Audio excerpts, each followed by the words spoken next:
Alright, so the first position is the typical round the table shot. We should never be missing those, right? Well, at least I do. Here we should try to position the object ball, in this case the yellow one, in a zone that is beneficial for us. So in this case directly to the opposite corner, like I'm marking here in the green zone. We can use our typical system to calculate this point, starting on point 75 and attacking toward point 50 to reach 25 and make the point.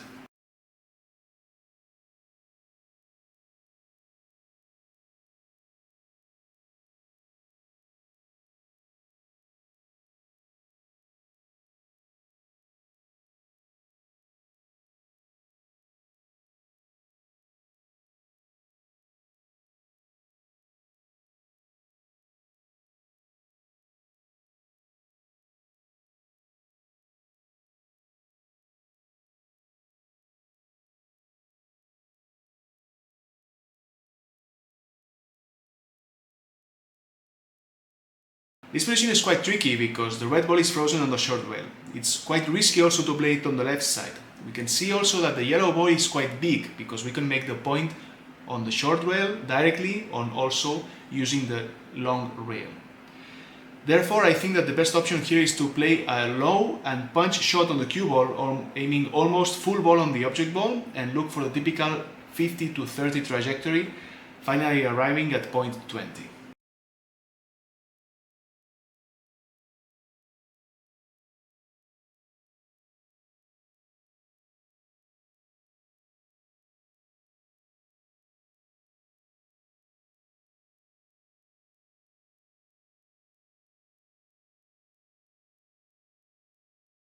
We can all see the path on this one, making the point on 5 cushions. However, what should we do with the yellow ball, right?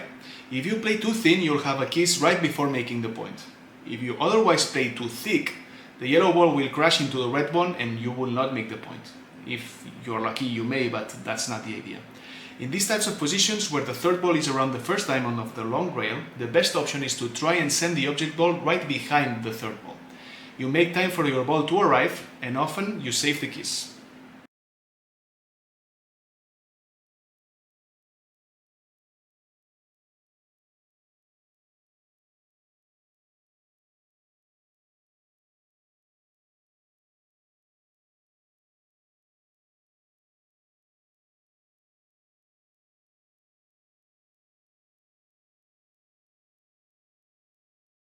Again, typical round the table shot with position available, so positions keep repeating. Similar to the first point, we can position the red ball on the opposite corner where the green zone is and make the point comfortably on 3 cushions.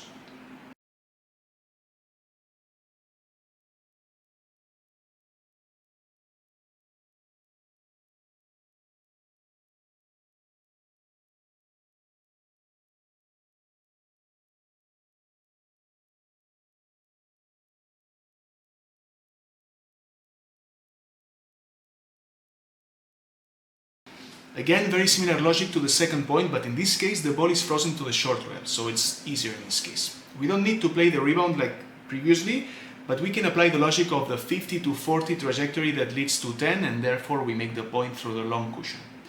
However, let's focus on the yellow ball here. Where is it going? Actually, I have no idea. I'm not trying to position it here. What I want to avoid is to leave a bad position instead.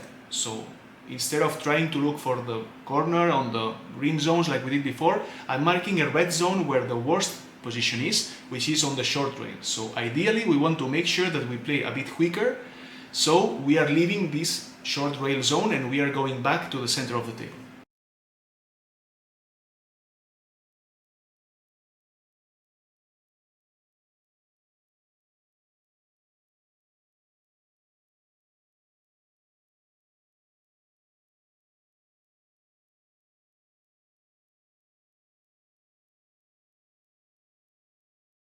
This is a plus type of position where we play short, long rails. The usual lines are as follows, so we should land at 3.5 diamonds more or less. I like to use the following reference of these kinds of positions. Let me explain it in a moment. It's very easy. We just need to look for the line that adds the starting point and the arrival point and aim towards the attack point on the short cushion. You will see it in a moment. In this case we land at 3.5, starting to count from below, so the green arrow and the green numbers. And we start at 3.5, starting to count on the top with the yellow numbers. Given that 3.5 plus 3.5 is 7, and that line crosses our object ball, which is the red one in this case, we know that we should attack to the corner with normal spin and with a bit of speed to make the line possible.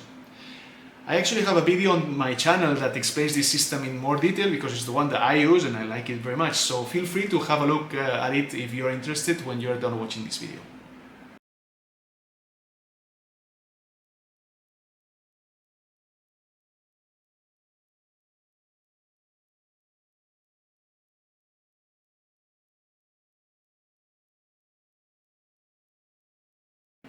This position is quite self-explanatory, we all see it, but it should really set an alarm on your head. We need to be careful with the red ball. If we take too much thickness, we will have a kiss on the short rail. You should be able to see that. Therefore, we need to play thinner and lower also on the cue ball, so we hide the red ball inside of the path of the white one.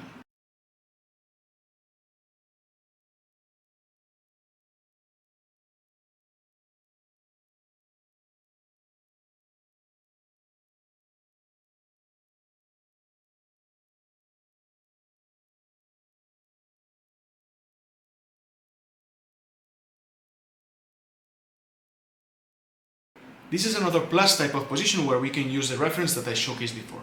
So in this case, 1.5 plus 1.5 equals 3.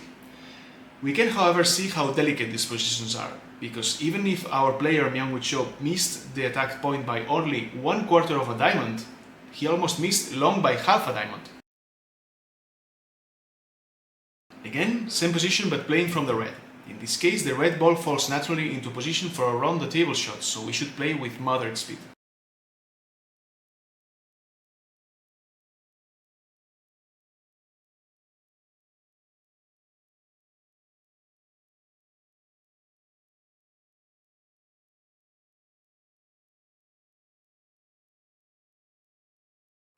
This is already the fourth or the fifth plus that we have here, so I've even lost count. I won't go into the system anymore, but I really want to emphasize something here.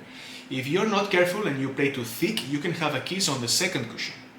Here you must play thinner and with more side, more spin, so that the red ball is following the path of the white one. So they are playing kind of catch when we were kids, you know?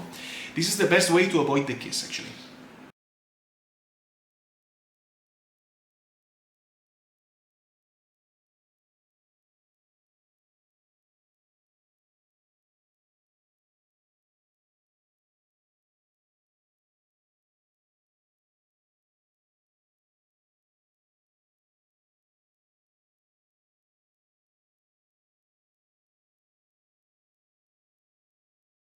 Here is what we call a renversé in Spain. I don't know how you call this position in your country, comment down below. We aim towards the corner and we calculate the amount of spin we need to give to the cue ball, the white ball, to make the point. The way to calculate it is to draw lines from both the yellow and the red balls, the center of those balls, toward the corner. You see it on the screen. And you add up the number of diamonds on the short rail. In this case, we have 1 plus 0.5, so it's 1.5. Therefore, the cue ball should be played with a spin of 1.5, therefore it's 2 and a bit before the corner.